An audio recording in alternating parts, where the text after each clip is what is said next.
মোহাম্মদ জাফরুল্লাহ জসিম জানতে চেয়েছেন ইস্তেখারা কিভাবে করতে হয়। ভাই জাফরুল্লাহ জসিম, ইস্তেখারা করার সুন্নাহ পদ্ধতি সম্পর্কে একজন সাহাবী বলেছেন, নবী সাল্লাল্লাহু আলাইহি ওয়াসাল্লাম আমাদেরকে ইস্তেখারা শিক্ষা দিতেন, যেভাবে সালাত কোরআনের একটা সূরা শেখানো হয় ঠিক তেভাবে ধরে ধরে তিনি ইস্তেখারা সালাত শিক্ষা দিয়েছেন। কীভাবে শিক্ষা দিয়েছেন সে প্রসঙ্গে সাহাবী বলেছেন যে তিনি আমাদেরকে ইস্তেখারা সালাত শিক্ষা দিয়েছেন এভাবে যে যখন কোনো বিষয় আমরা সিদ্ধান্ত নিতে যাব এবং দুনিয়াবী বিষয়ে সিদ্ধান্তহীনতা আমরা ভুগবো, আমরা 2 রাকাত সালাত আদায় করব, এরপরে পড়বো আল্লাহুম্মা ইন্নী আস্তাখিরুকা বিইলমিকা ওয়া আস্তাকদিরুকা বিকুদরাতিকা ওয়া আসআলুকা মিন ফাদলিকাল আযীম ফাইন্নাকা তাকদিরু ওয়া লা আকদির ওয়া তা'লামু ওয়া লা আ'লাম ওয়া আনতা আল্লামুল গুয়ুব আল্লাহুম্মা ইন কুনতা তা'লামু আন্না হাযাল আমর খায়রুল লি ফি দীনি ওয়া মা'আশি ওয়া আকিবাতি আমরি ফায়াসসিরহু লি ওয়া ইন কুনতা তা'লামু আন্না হাযাল আমর শাররুল লি ফি দীনি ওয়া মা'আশি ওয়া আকিবাতি আমরি ফাসরিফনি আনহু ওয়াসরিফহু আন্নি ওয়াকদুর লি আল খায়র হাইযু কান সুম্মা রদনি বি।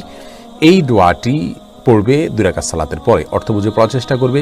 হাজাল আমর যখন পড়বে তখন যেই কাজের জন্য ইস্তেখারা করতে চাচ্ছে ওই কাজের কথা মনে আনবে, বাস। এটা হলো ইস্তেখারার সুন্নাহ পদ্ধতি, যেটা নবী সাল্লাল্লাহু আলাইহি ওয়াসাল্লাম আমাদেরকে শিক্ষা দিয়েছেন।